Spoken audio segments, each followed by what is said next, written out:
Today is a really special day for me because I Mhm. have Brad Walsh on the show. Now, nobody really gets that intro, Brad, except for my partner Darren. So you should feel really special here. I definitely do. Thank you, Lisa. I appreciate you. I appreciate you. And Brad and I met, I would say randomly, but nothing's random. Uh, No. there was I think it was Brains Magazine, a Facebook Yes. group, and you had posted Hmm. something about being a part of a collaborative book, Transforming Yeah. Pain into Purpose. And I was like, Hmm. um, I have a story. I don't know who this guy is. And I reached out to you, and then I was like, I'd like to meet you on Zoom, right? Because I know you're from Yeah. Canada, so we can't have a cup of coffee face No. to face. But I almost felt like it was catfish, the show, right? So I'm like, Hmm. I need to see that this guy is who he says he is, that I'm not being catfished by some random stranger Yes. in Canada.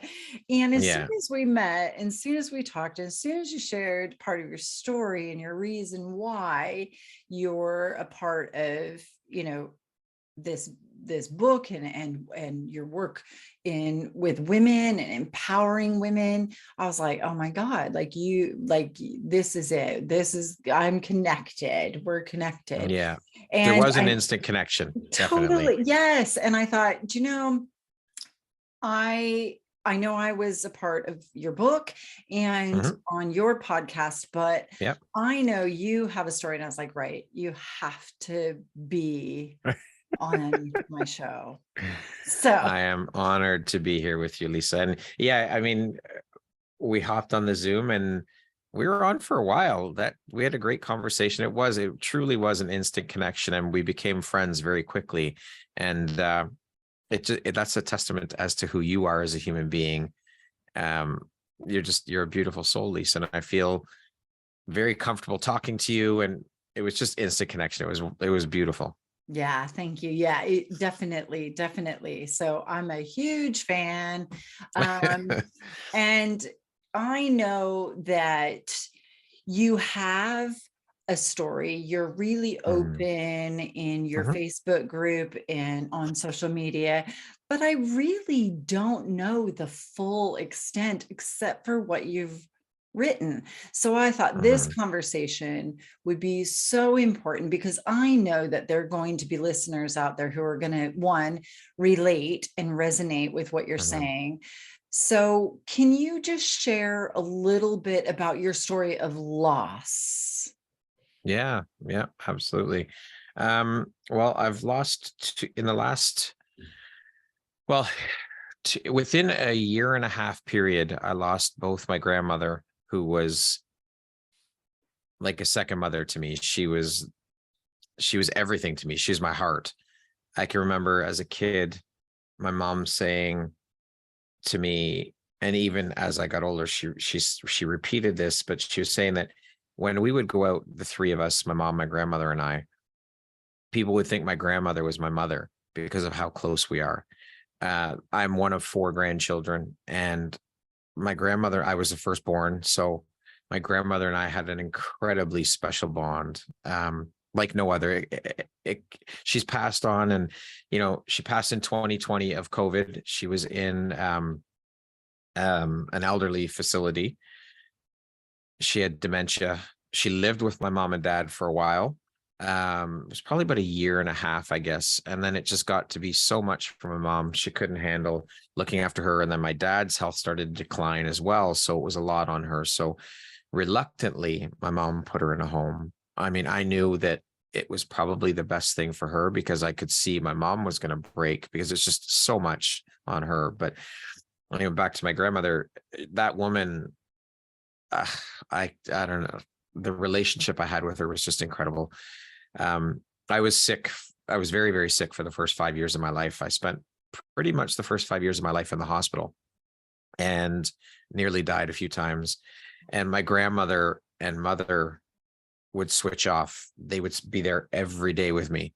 From what my mom told me, of course, at 1 year old, two, I can't remember that stuff, but from what my mom and my grandmother told me, they would switch off.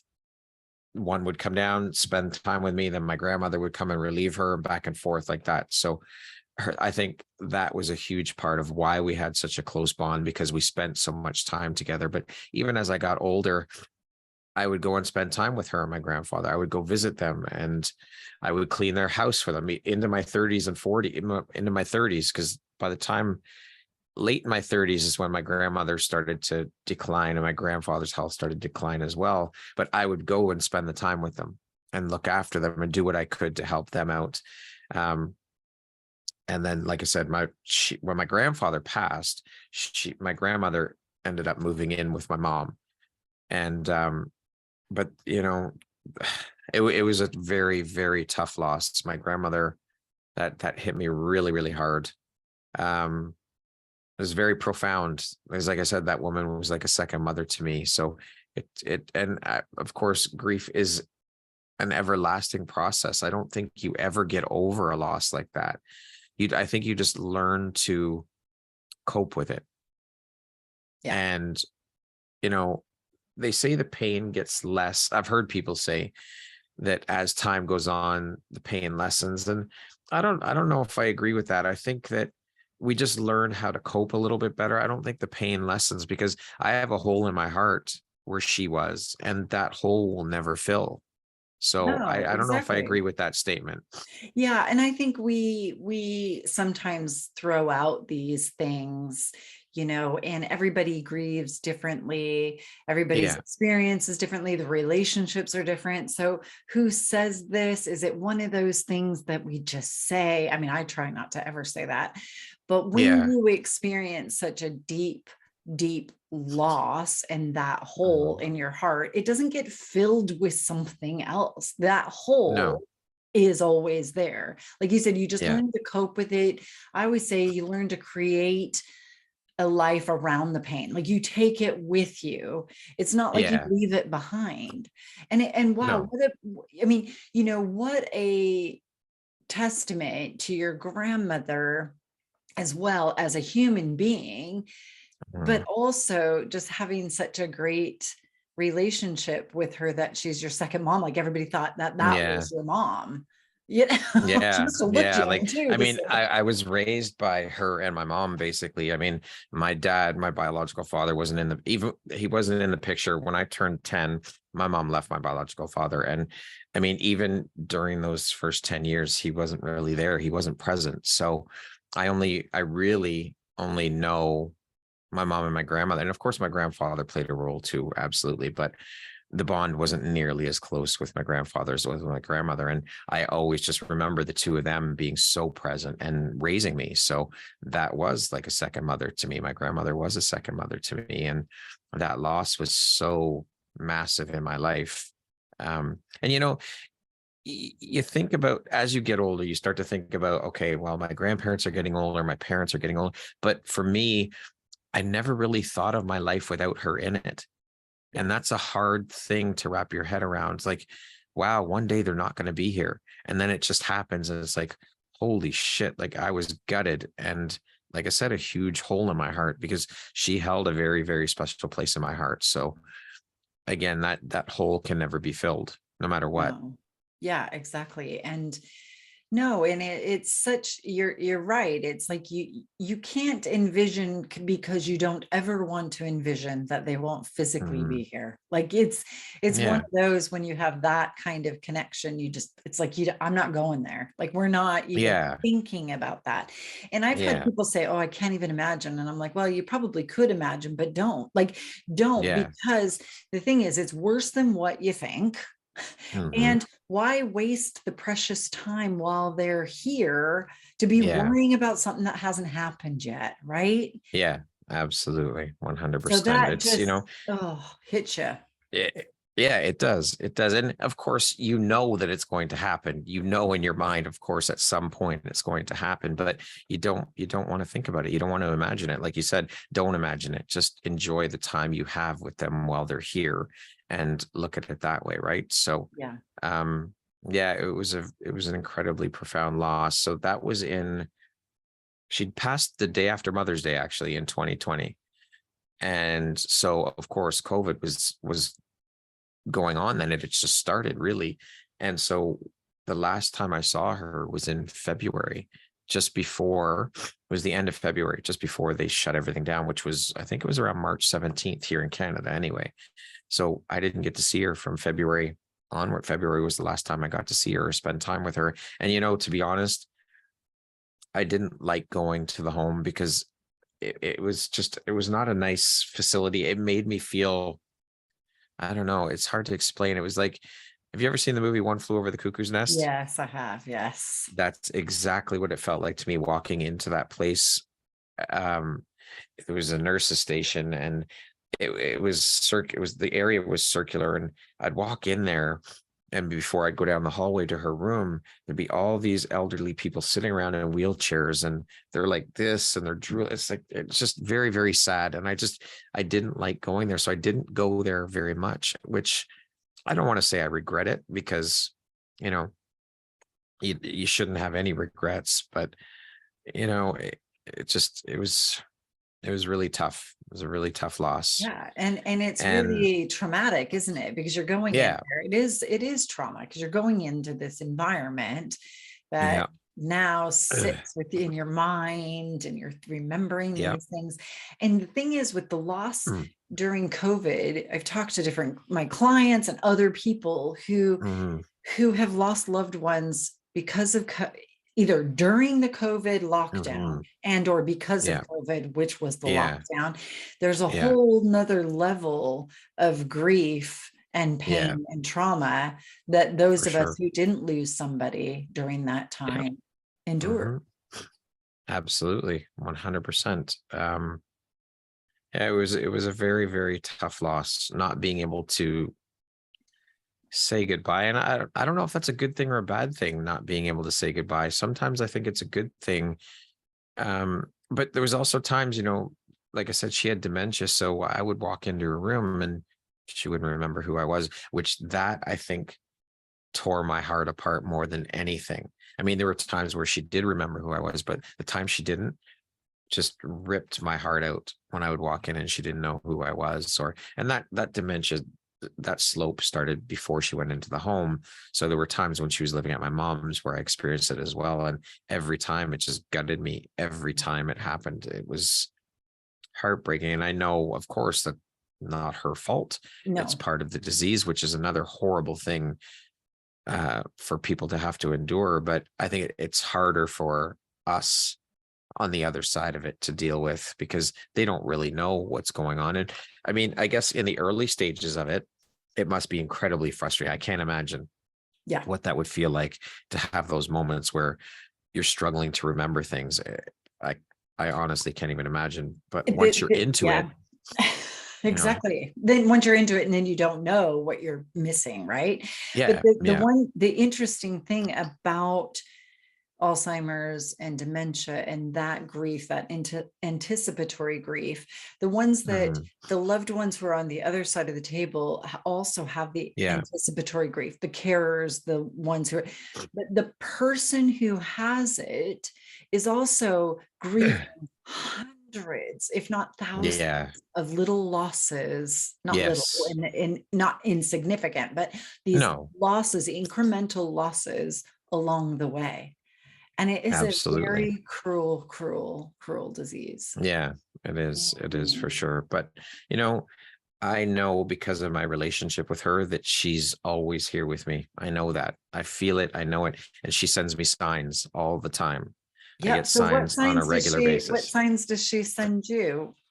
Feathers. Feathers are her signs. So, and I talk to her all the time. Which helps. That has been a big help. And it took me a while to get to that point. I mean, when she first passed, the day I found out, I sat down and of course I cried, but I wrote a letter to her and I printed it out. I wrote it on my phone and I typed it out, printed it out. And when we put her into the wall, I put that letter in there with her. Wow. So that, writing that letter helped. And I go back and read it from time to time and I cry and all of these things. But that helped. And I think just knowing that she's here with me always, and those constant reminders, those signs that I get from her, just, they make my heart smile and they make my soul smile. And it brings a huge smile to my face and a huge sense of relief because I know she's there. So that really, those things really helped me, have helped me deal with it in an easier way. Like I said, the loss will, it'll never go away. That pain will never go away, but it just kind of, it's a coping mechanism for me. It helps me feel better to know that she's watching over me. I've actually talked to a psychic friend of mine who connected with her. And so that really helped as well. I found those things are very, very helpful because they can communicate and share messages. So that has been a huge, huge help for me too. Yeah, Dealing very, with my very grandmother. healing, isn't it? Yeah, And absolutely. so you've got these signs, you've connected with the psychic medium, you've written this letter, so processing that. Is there anything else that you've done or that was helpful as far as maybe support from people, but what, or any other modalities that you used? Yeah. I wasn't a very spiritual person. My grandmother was she was gifted. She had gifts. She could see things. And this connection, I can remember there was a time where, from the time I was 16, my grandmother had heart problems. She had a massive heart attack when I was 16, and she had bypass surgery, quadruple bypass. And during her surgery, she crossed over, and she told me a little bit about the story. She never ever explained the full thing, the full experience, but she did say that she went down the tunnel, she saw the lights, and she was told to go back. But she explained to me that she could see herself on the operating table. She could hear the doctors talking. They ended up resuscitating her, bringing her back. She came back, of course, but from that day on, she was never the same. She was in constant pain. There was chronic nerve damage, and because her heart attack was so massive and, of course, dying on the table, they had to rip her open, literally break her ribs, pull her heart out, all of these things, which caused neurological nerve damage and whatnot. So not neurological, sorry, nerve damage. So she was never the same. But we had this connection where I can remember I think I was about 17 or 18, maybe in my 20s. And I was laying in bed one night and I was thinking about her and I'm not a religious person, but I was asking for some kind of sign that she was going to be okay. And all of a sudden my nose started bleeding, and I hadn't had nosebleeds for years. That was part of it. That was why I was in the hospital all that time when I was a kid, is I would just get nosebleeds. My nose would just start bleeding. So I had lost so much blood that multiple times that I nearly died. That's why I was in the hospital. But anyways, I hadn't had a nosebleed in years. And all of a sudden my nose started bleeding. I thought, holy shit. So I think it was the next day I went to my grandmother's to visit, and I was telling her, she said to me, she says, I know. She says, I know you were thinking about me. I know you were sending me thoughts. And it's just that was that connection. That speaks to that connection that I had with her. So I wasn't very spiritual, but since she passed, I would say, so she passed in May of 2020. And I would say the following summer is when I started to really dig into and get into my spiritual side. And so that meant meditating, journaling, going for regular walks. So these things really helped. Going for the walks and meditating and journaling have really been helpful in processing the grief and dealing with the grief, because that's when I'm out on my walks, that's when I get my signs from my grandmother. So that has been incredibly helpful. And then, of course, my community around the podcast have been incredibly helpful. I post when I get a thought about her, when something significant happens around my connection with her, I post about it and I talk about it and share, because I think it's important, because you don't know who's going through what. And maybe my post will help somebody. And if I can help someone through my processing, then why wouldn't I, So those things have been incredibly helpful as well. Yeah, no, that is great. And I think, you're right. We all go through things. It's just are we going to be vulnerable and share that in hopes that it helps somebody else? Because Yeah. so many people are suffering in silence. And that's why I think it's so important to not only share your story. We love Mhm. talking about our loved ones. Like, they're not gone. Yeah. Like, we want to No. share stories and funny stories and other stories, and that, like, the connection with your grandma. And Yeah. we want to share those stories, but we also want to share how we are processing it so that it might Yeah. be of use for somebody Mhm. else.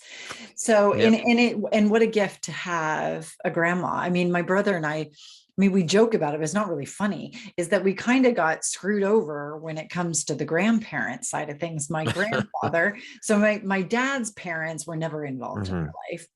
Not Okay. really.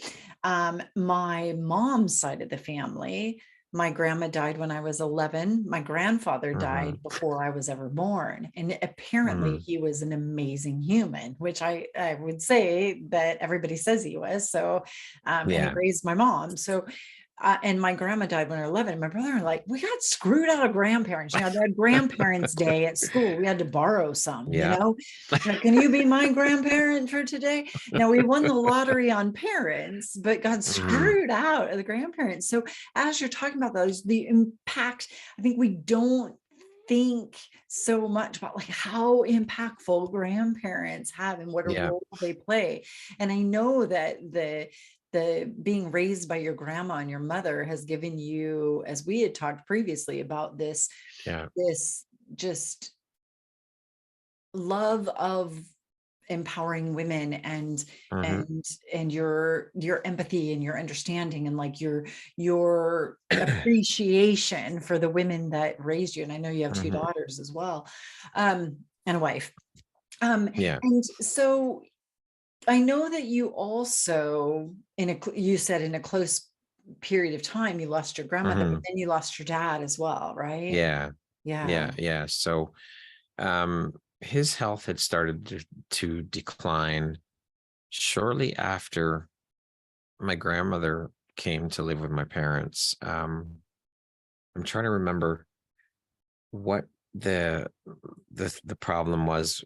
It was something in the brain. I can't remember the name. The name escapes me right now. But anyways, it was really basically what it was is there's something in his brain where his balance was completely off. Mhm. So he would fall. He started to fall a lot.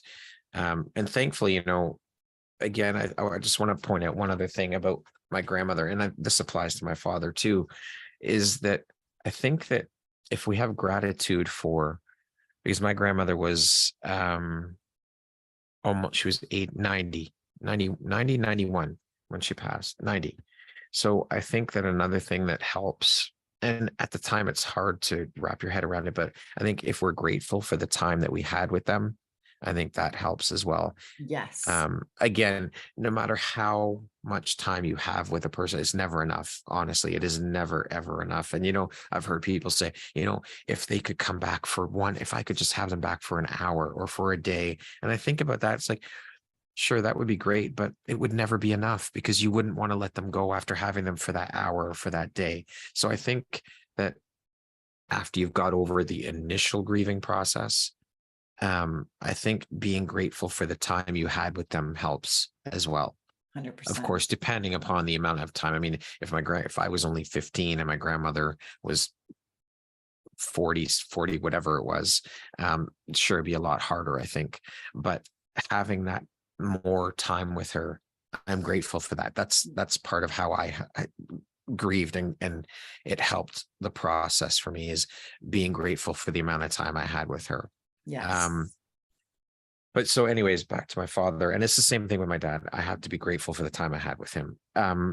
So his balance was starting to go, and he was unable to do things that he used to be able to do. I mean, he worked part-time till he was 80.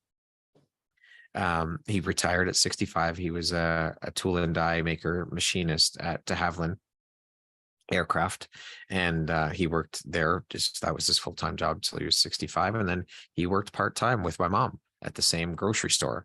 And my mom always said, he worked harder than all the kids, like the teenagers and the young 20 somethings did. So he ended up working until he was 80. But once he retired, he stopped working part-time. And I think that was probably the start of it. But I mean, he was always busy out in the garden. He loved to garden and things like that. But once his health started to decline, he couldn't do anything. Like, he could hardly do anything for himself. And I'm grateful to that, the fact that I'm an entrepreneur. So I worked from home. So my mom was still working part-time. She had retired as well, but she was working part-time. So when she was at work, I would go and sit with my dad because I knew that he couldn't do things for himself. Like, I had to help him pee. I had to help him to the bathroom. I can remember, I got so many phone calls, Lisa, where he had fallen. My mom would call me even when she was there. If he had fallen, she couldn't pick him up. He was a big man. So I would have to go over and help pick him up off the ground. And I remember one time he fell into the TV, which was sat on a fireplace, an electric fireplace, and the TV fell on his head. There were so many times he fell. I mean, it was horrible, but I would go over and help because that's what we do. They're our parents, and, you know, they would do it for us. So anytime my dad needed me, I was there. Cerebellar dysfunction. I knew it would come to me. Cerebellar dysfunction is what he had. Okay. So it was an imbalance in the brain, and there's nothing they could do to stop it. And they said, it's going to progress. It's going to get worse. We can't do anything to stop the progression of it. And so that went on for probably, I want to say, over a year anyways. I can't remember exactly, but he passed on Halloween, October 31st, 2021. So it was within a year and a half that they passed with each other. He passed in the hospital, and his was incredibly sudden. It was just, honestly, no, like, you know, sometimes I could see with my grandmother that it was going to happen sooner rather than later. My dad, it was a complete shock. I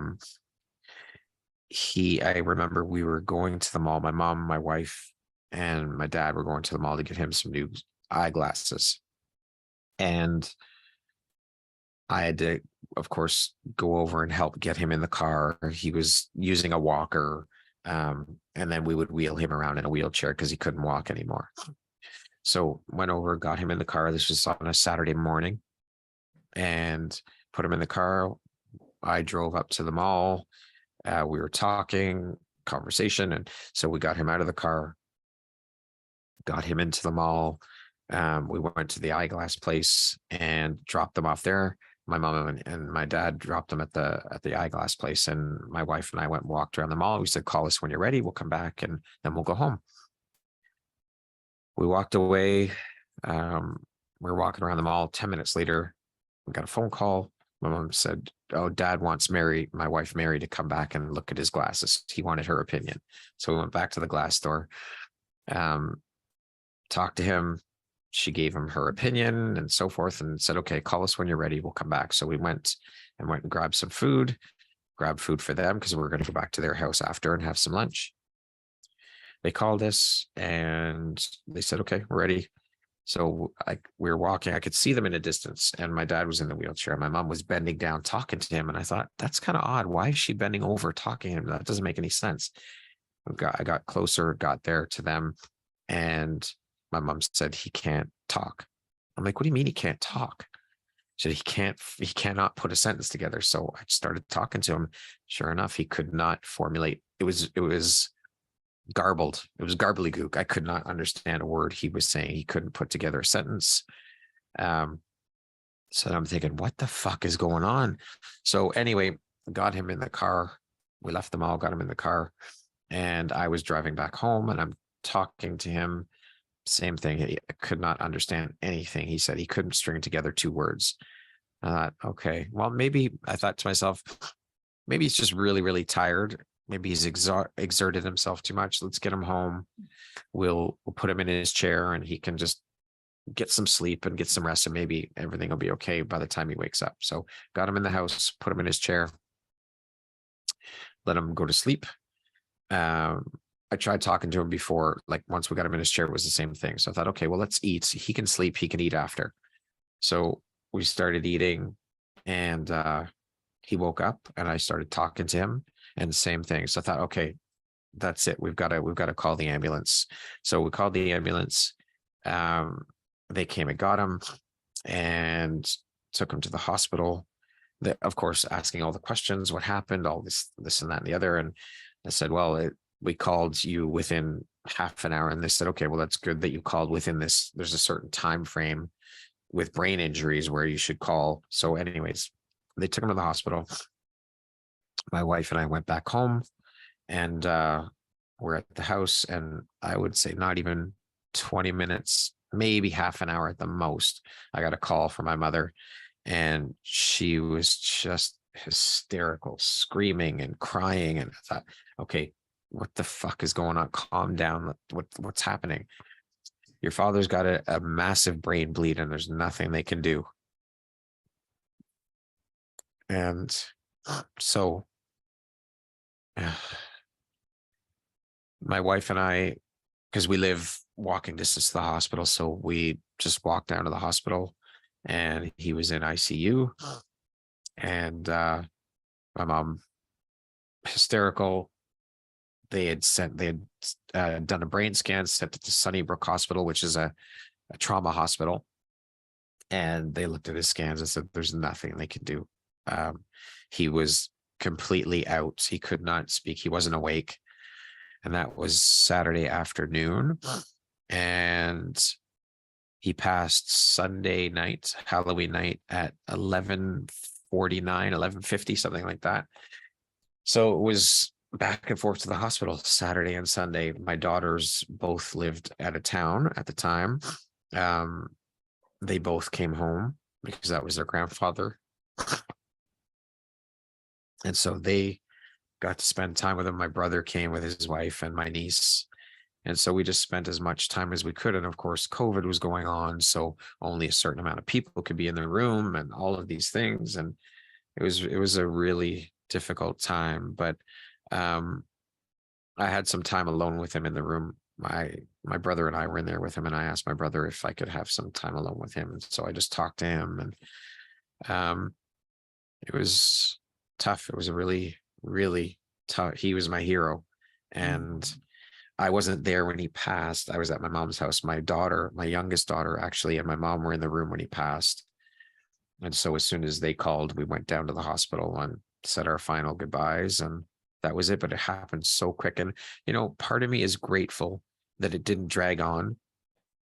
Even though he wasn't cognizant or what's the word I'm looking for? He wasn't awake, really. I know he could hear me when I was talking to him. I know that without a doubt. I know he could hear me. And they say that when they're in that state, they can hear you. But he left this earth on Halloween day, and it's been a tough go. And so same kind of thing. I wrote a letter to him, and same thing I did with my grandmother, and I printed it out and put it in with him with his ashes. And that helped, writing that letter. And, he sends me signs too, not as often as my grandmother, but he sends me signs too. And he sends me signs. They're a dime. He sends me dimes. Yeah. So, okay. I can remember the first few days after he passed, because I stayed with my mom for a couple of weeks after he passed. And, I can remember one of the nights I was sitting there in her living room. She had gone to bed already, and I was watching a show. And they have as I said, the electric fireplace. We actually, when that TV fell on him, we actually ended up, we went out and got them a new TV, and we mounted it on the wall to avoid any more issues, right? So I was watching TV, and all of a sudden the fireplace went on, and I just knew it was him. I knew he was telling me he was there. And so it's things like that that help the grieving process. And I know that not everybody gets those types of signs, or gets any signs for that matter. But for me, those things help me grieve. And the letter process, like writing out my feelings and how I felt about him, helped huge. And putting that in with him when he went into the wall. And again, I know he's here with me. So that is my comfort. And that helps me with the grieving process. And of course, talking to my mom about it, and how she, hearing her perspective, because her loss and my loss are very, very different. Losing a spouse is incredibly different compared to me, a son or a daughter losing a father. It's very, very different. But being there to help and support one another, comfort each other. Having my wife lost her father 9 years ago, so she's been through it. So having that as well, having a community of, again, my community to lean on and support, and writing out and sharing my feelings, or when significant things happen around my father, I like to share them, because again, if it can help someone in their grieving process, then that's all the better for them too, right? So all of these things have helped me through my grieving process, but those two losses are so incredibly profound. It's Yes. heartbreaking, but we have to carry on. They wouldn't want us to sit around crying, and I know that, Yes. right? Yeah. Yeah. You can hear them. It's like you can hear you can Yeah, hear them say that. And, yeah, and thank you for sharing, because I know that there will be people who resonate. And of course, if you've had any kind of loss of a loved one through death, there's always like a little string of something that goes, yeah, that sounds really familiar to me. Even yeah, though, and like the relationship, like you said, with your mom, her loss and your loss, the relationship is different. So their grief yeah, process is different. The feelings are yes, different. But what's interesting, I know for me, and I'm not sure if you sense this or feel this, but when you lose, because I lost my dad first, I was mhm, carrying the grief of my mom and my own grief. And, it's because you yes, want to take care of your mother. So you're yeah, carrying that weight of her grief as well, absolutely, right? So yep, absolutely, it's a lot to carry, and in it having is, those tools that you're yeah, using yeah, is so important for your own grieving process, but also hmm, your mental health, physical health, hmm, relationships around you. yeah, So, and with your grandma, it's like you said, hmm, can't imagine not having her around, but because hmm, she had this long illness, you could see the progression and you knew that this yeah, was going to happen. So it's anticipatory grief. We know that we're hmm, anticipating that at some point. But with hmm, the sudden losses, even though your dad hmm, his health wasn't great, he was hmm, having these falls.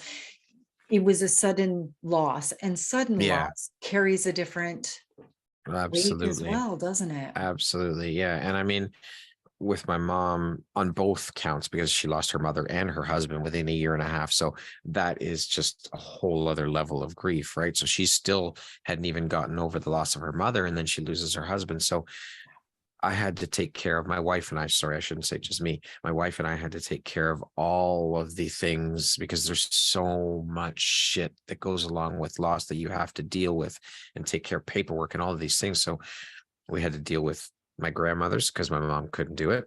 And then my father, of course, she absolutely could not. So my wife and I again had to deal with all the other stuff. Yes. And two, my dad being from Scotland, there was a lot more you had to deal with in terms of getting his pension taken care of and all of these other things in another country, because he had a pension in Scotland as well. So Right. there's all these Yes. other things you had to take care of, and you're trying to grieve, Yes. and I'm trying to be strong for my mother and all of these things. And she recognized that. She knows, she says, Brad, I know that you lost your father too. This is a loss for you too. So she had the wherewithal and the awareness that I was dealing with that and helping carry her grief Yes. as well. So it's a lot. It is definitely a lot. But It is a lot. I It is think a the lot. most important thing to remember is to have a support system around you. And it's okay to reach out and ask for help. That is the most important thing that people need to realize, is that it's okay to ask for help. There's no shame in it. It actually, I think it's a sign of strength, you being able Yes. to reach out and ask for help, for sure. So that's Mhm. one thing I would strongly advise, is ask for help. If you need it, ask for it. There's no shame in it. You need the support. Absolutely. You're a human being. You have emotions and you've experienced a loss. It takes a lot of strength, and you can't do it by yourself. No. And we're not meant to do it alone, right? We're No, not meant to do this no. life alone. And that's so important. And the other part of that, I think, really truly is, if individuals have not experienced loss like this, Mhm. they will. And it's Yes. not, doom and gloom. It's reality. No. There's what death and Mhm. taxes, right? Like we're going Yeah. to experience two things for sure. Yeah. And so therefore that they will come in, that will happen for them. Yep. And those of Mhm. us who have kind of gone before, so to speak, Mhm. can help. And I know friends like your wife who had lost her dad before, so she had Mhm. lived through this and Yeah. understood. And I've had friends who had lost a parent or parents, and they were so empathetic because they Yeah. just got it. And that Yeah. is really, really important. So reaching out, asking for help, absolutely. And I appreciate, well, I appreciate you, and I appreciate you sharing your story, but I also appreciate the work you do. And I think it Thank is you. really important that we don't end without talking about the work that you do. Like, I'll put Mm. the details on how people can find you Mhm. in the show notes. Yeah. But Mhm. you've gone through all of this in a very short period of time, which we would call compound grief. Um, Mhm. but I know well before that you were on a journey. But tell us now what it is that you're doing. I know you're doing loads of different things with your entrepreneurship, but tell us how we can find you. What are you doing with your Yeah. life?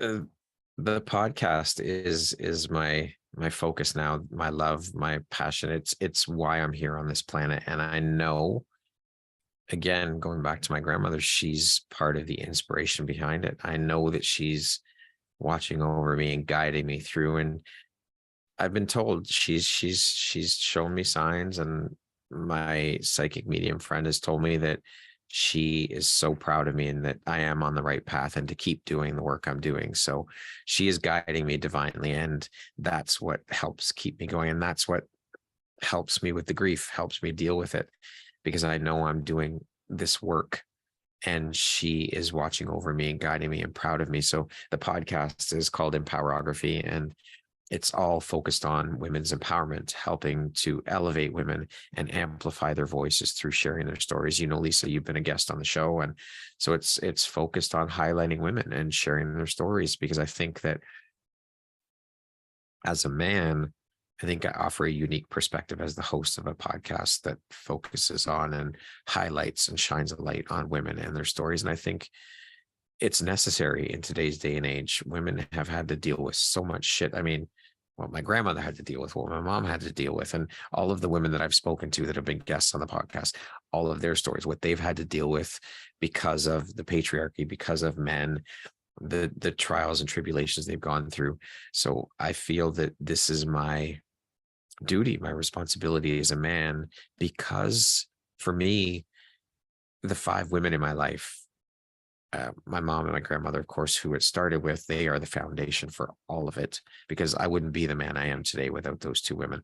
I owe those women an unpayable debt for all that they sacrificed and did for me and gave to me and showed me and taught me growing up.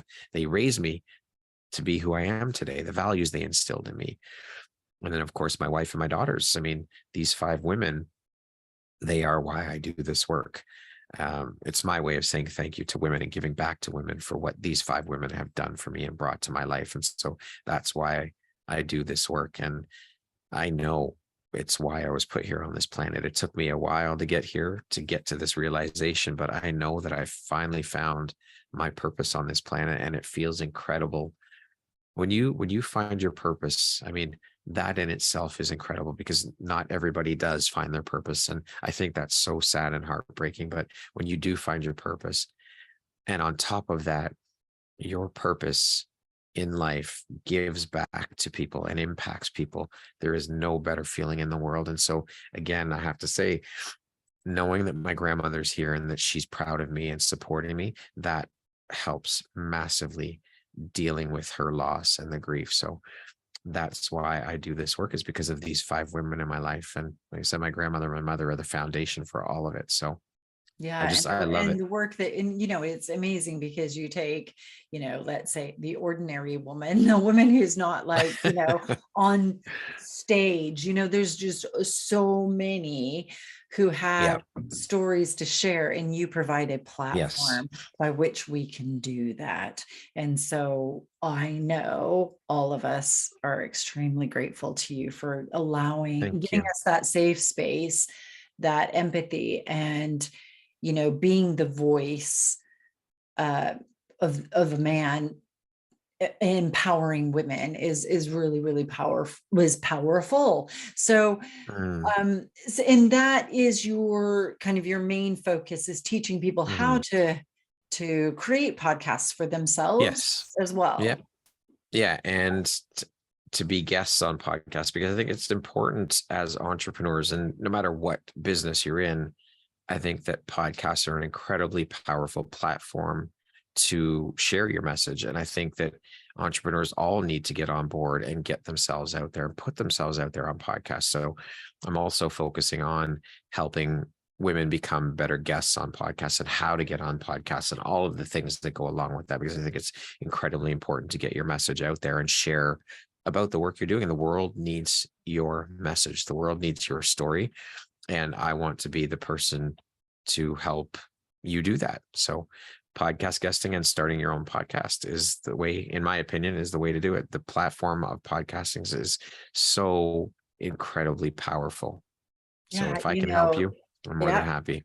And that's your message, isn't it? Is if I can help you, this is, Yeah. and I think it is a great way to actually wrap it up, is that Mhm.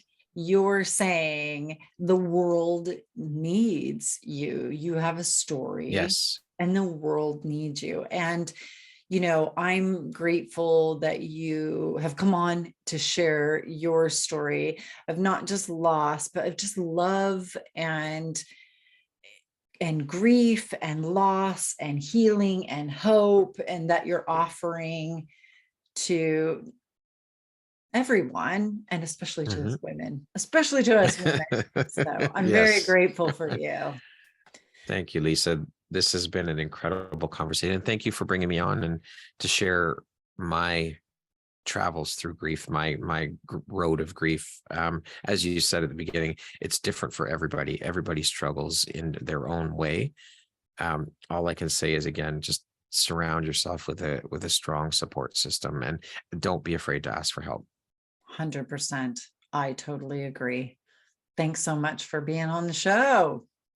Thank you very much for this incredible opportunity. It's always a pleasure to have the opportunity to sit down and chat with you, Lisa. So thank you. I appreciate you. I appreciate you.